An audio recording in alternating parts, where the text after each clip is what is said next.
พี่น้องอยู่นี่ก็เป็นดินแดนลาวที่แบบลึกลับพี่น้องเลยอยู่กลางป่ากลางเขาเมื่อนี้ได้ลงมาฮอดมาถึงเดี๋ยวสิพาพี่น้องสมเด้อยากต่างๆแข่งไปพี่น้องอันนี้ก็เป็นแบบอีกบอนหนึ่งที่แบบพัฒนาที่สุดในลาวพี่น้องที่แบบลึกลับอยู่กลางป่ากลางเขาพี่น้องเลยเฉพาะแต่คนรวยๆมาท่องเที่ยวเมื่อนี้เราจะพาพี่น้องมาเที่ยวชมแล้วก็เดินตามเส้นทางมาเลยพี่น้องโอ้โถเบิ่งพิลึกมันก็เราโพดบักหำ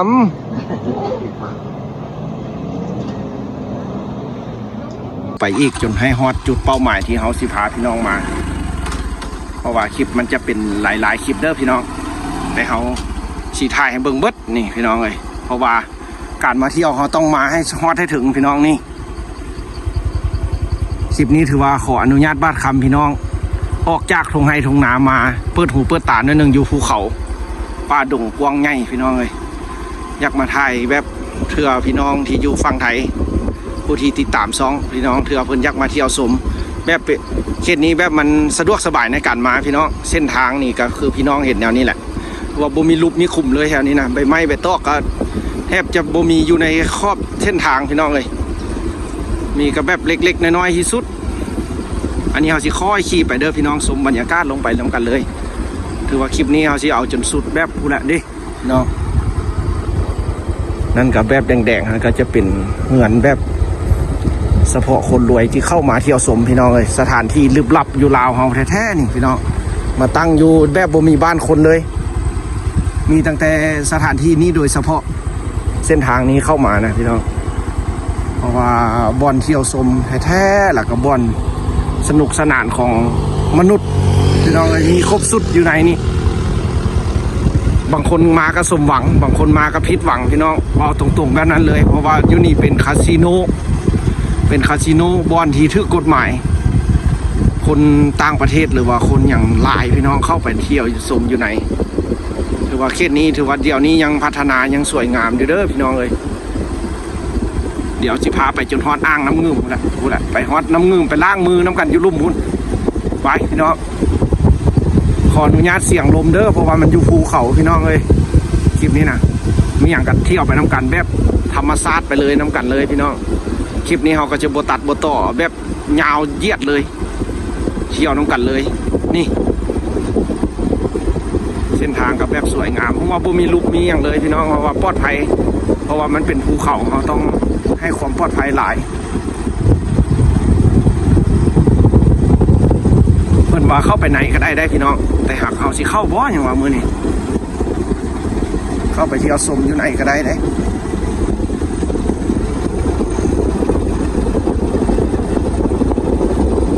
จู๊พี่น้องนี่ก็ถือว่าแม่นฮอดละ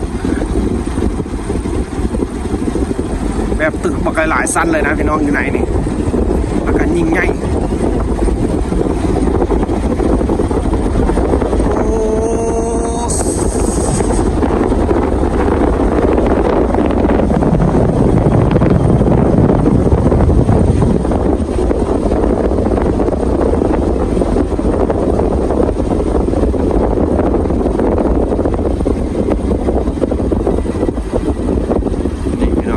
ก็มีการขายเครื่องขายของ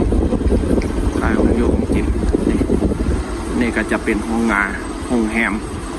แดนสวรรค์นี่พี่น้องอันนี้ก็เป็นว่าเป็นสวยงามที่สุดพี่น้องพัฒนาอยู่กลางป่ากลางดงมีหลายๆตึกแทรกซ้อนกันอยู่ในพี่น้องเพิ่นว่าสถานที่นี้เพิ่นก็ให้เข้าไปอยู่ได้ในห้องแฮมนี่พี่น้องเบิ่งแต่รถรางหรือว่าเฉพาะคนรวยอีหลีพี่น้องอยู่นี่นะเพิ่นก็ให้เข้าไปอยู่ได้พี่น้องแต่เฮาก็สิบ่อยากเข้าไปดอกพี่น้องเพิ่นให้เข้าไปอยู่เข้าไปได้นี่ถ่ายให้เบิ่งพี่น้องมาแบบให้ฮอดให้ถึงน้ำกันเฮาก็เที่ยวน้ำกันพี่น้องดนๆแล้วบ่ได้มานี่เพราะว่ามันก็บ่ได้ไกลจากบ้านเฮาคลิปนี้นะเพราะว่าเฮาก็บ่ได้ใช้งบประมาณหลายเพราะว่ามีแต่ใช้น้ำมันรถนี่พี่น้องเบิ่งรถมีแต่คันหรูๆงามๆรถพี่น้องนี่อันนี้ก็จะเป็นอ่างน้ำงืมเป็นน้ำงืมหน้าเขื่อนพี่น้องเขื่อนตัวทำอิฐของลาวเขาเป็นเขื่อนนี่นะพี่น้องเขื่อนน้ำงืมนึ่ง แบบเขื่อนที่ใหญ่ที่สุดแหละตัวนี้พี่น้องเอ้ยของประเทศลาวเขาเดี๋ยวสิพาขี่ไปทำกันพี่น้องพูดไปฮอดท่าเรือพูดมันจะมีอีกคาสิโนหนึ่งอยู่ในคนอีกไหนพี่น้องเอ้ยจะมี2 บ่อนจะมีอีกบ่อนหนึ่งงามๆทางในนี่ก็ยังงามแบบโบแพ้นี่เลยพี่น้องเอ้ยเบิ่งแต่น้ำเขียวทุ่มต่างประเทศมากมาลอยมาอ้าพี่น้องเอ้ยนี่อันนี้ก็จะเป็นรถแบบแคปฮับส่งคนที่มาท่องเที่ยวว่าได้ไปมาสะดวกอันนี้นี่รถให้เพิ่นให้เศร้าพี่น้องรถทิพย์ก็มี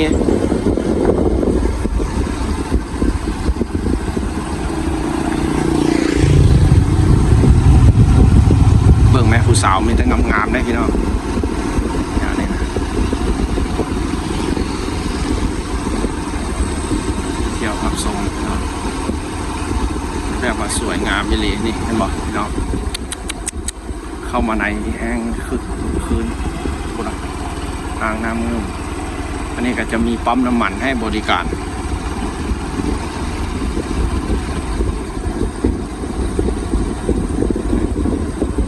มีรถแคปพนักงานรับส่งตลอดเลยพี่น้องแล่นตลอดฟรีอันนี้นะพี่น้องคนที่มาเที่ยว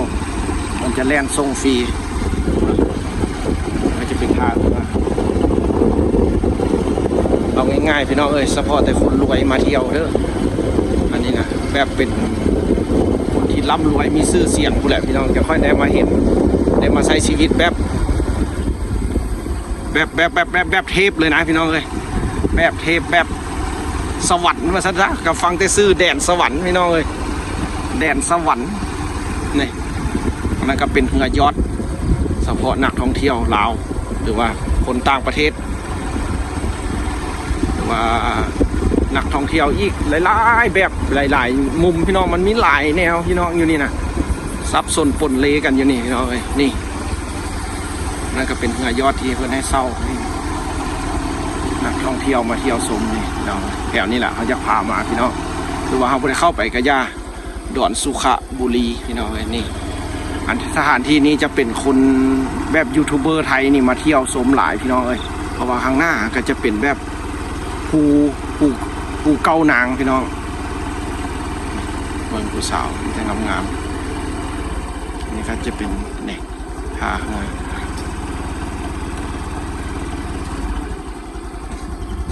เป็นท่าเรือเขาจะไปขี่เรือหรือว่าล่องอย่างก็ได้พี่น้องเดี๋ยวสิพาพี่น้องลงจอดรถแล้วไปย่างน้ำกันเบิ่งผู้สาวพี่น้องงามๆแล้วเดี๋ยวแบบสวรรค์เมืองคนพี่น้องเลย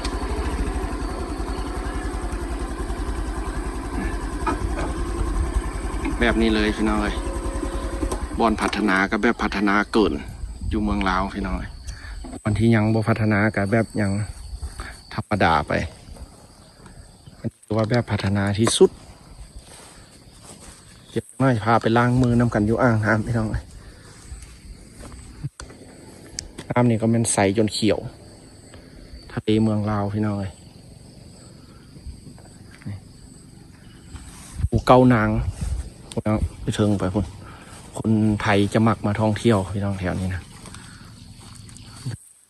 เพราะว่าจะบวกไก่จากนครหลวงมีแต่50 กิโลพี่น้องมาจากนครหลวงมานี่พี่น้องเลยมีคนไทยที่แบบเพิ่นมักมาท่องเที่ยวจะขึ้นไปกลางเต็นท์อยู่ถึงคุณพี่น้องภูเก้านางเด้อผู้ใดได้ครับชมคลิปกับสีหูเนาะพี่น้องแต่อันนี้เขาเป็นคลิปน้อยๆสามารถที่จะไปเที่ยวได้แบบนั้นเดี๋ยวคนไปดำน้ำ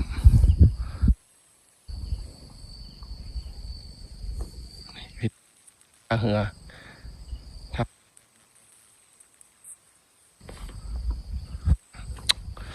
ถ้าเขามีหมู่มีพวกพี่น้องเลยขึ้นไปตั้งแคมป์อยู่ตรงคุณนะภูเก้านางหมดพี่น้อง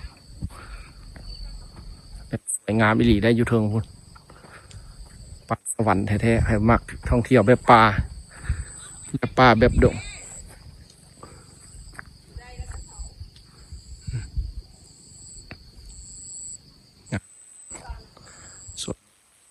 สุดยอดเลยยังวะสวรรค์เมืองคนนี่จะเป็นอ่างน้ำเงิมแบบครับ มาถึงแดนสวรรค์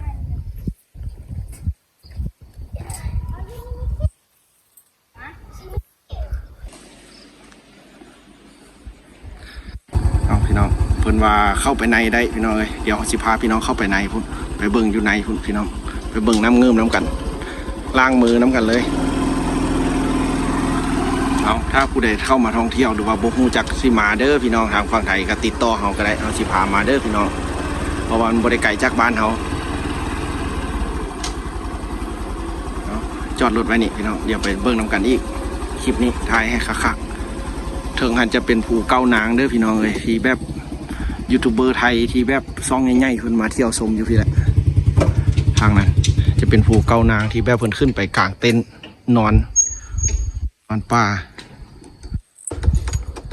เอาสิจอดรถไว้นี่สิเข้าไปนำกันพี่น้อง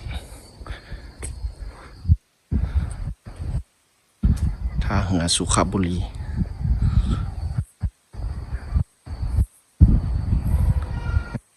ไปนำกันเลยเด้อแบบตัวนุกไม่ยังครบสุดพี่น้องให้มาลิ้นแนวใดก็ได้สถานที่แบบเฉพาะคนรวยคือว่าพี่น้องเลยนี่เอามาด้านนี้ก็ได้พี่น้องก็เบิ่งนกหนูนกกระบินสะอ่อนตาขนาด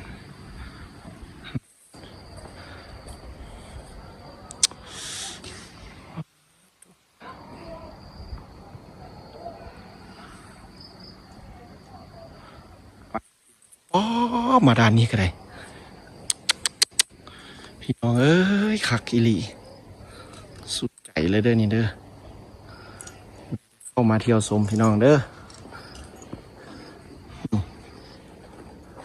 เป็นบอลเรือที่แบบเฉพาะผู้ใดที่อยากขี่เรือกับแบบเซาขี่เลย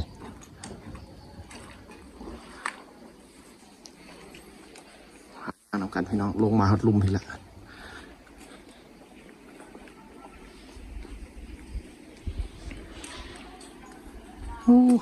แขกหลายเนาะเป็นวันเสาร์วันอาทิตย์เนาะสิหลายเนาะก็ไม่มีนะโอ้แต่คนไทยมาเนาะคนไทยมาบ่มาโอ้คนไทยมาส่วนใหญ่ก็มีแต่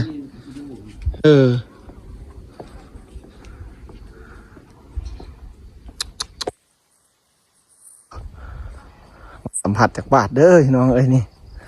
เขานี่คือสิบ่ได้สัมผัสละชาตินี่นะพี่น้องเอ้ยไปให้พี่น้องเบิ่งซื่อๆเด้อนี่นะพี่น้องเอ้ย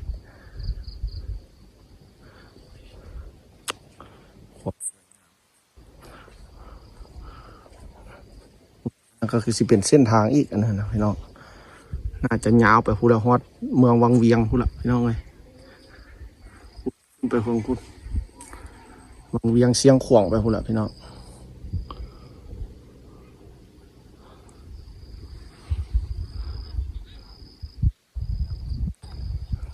นั่นก็จะเป็นอีกสถานที่หนึ่งพี่น้องที่มันตั้งอยู่คนนั่นก็จะเป็นบอลอีกบอลหนึ่งที่แบบท่องเที่ยวแบบจูใจได้พี่น้องสถานที่นะเดี๋ยวสิพาพี่น้องย่างไปอ้อมน้ำกันพี่น้องอ้อมเบิ้งน้ำกันชมวิวน้ำกันธรรมชาติยามแรงรับภูเขาลึกลับที่พัฒนาที่สุดในเมืองลาวพี่น้องเลยอีกบอลหนึ่งที่โบแพ้จากต่างๆแข่งไปพี่น้องอันนี้ก็เป็นแบบอีกบอลหนึ่งที่แบบพัฒนาที่สุดในลาวพี่น้องที่แบบลึกลับอยู่กลางป่ากลางเขาพี่น้องเลยเฉพาะแต่คนรวยๆมาท่องเที่ยวเมื่อนี้เราจะพาพี่น้องมาเที่ยวชมแล้วก็เดินตามเส้นทางมาเลยพี่น้องไปชมกันเบิ่งพี่น้องเอาเดี๋ยวจะพาขี่อ้อมเบิ่งพี่น้องมันเป็นยังไง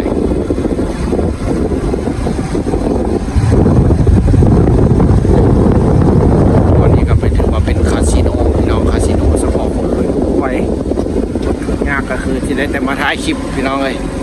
ได้มาแต่ถ่ายคลิปได้เบิ่งอยู่บ้านนี่ก็เป็นน้